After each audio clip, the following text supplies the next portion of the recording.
I have a brief restoration of the photo of Robert Harmon, the father of Ellen White. I knew of one at the Ellen G. White estate, which I had already colorized. I also attempted to make it photorealistic using ChatGPT, but I abandoned that one because it changed the features too much.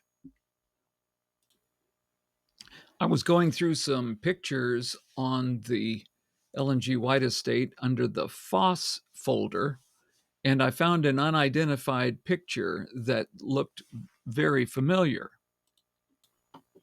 So take a look at the similarity when I put them side by side. Do you see what I mean?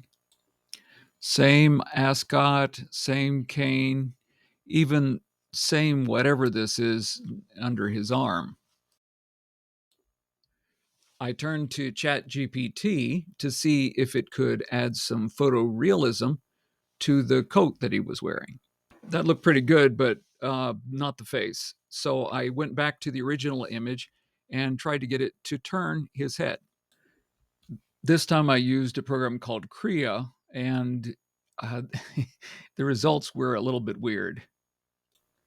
I was able to catch one angle of his face, and so I'm going to fade it in so you see what it does as I add it in. Looks pretty good. So there you have it, a newly discovered picture of Robert Harmon.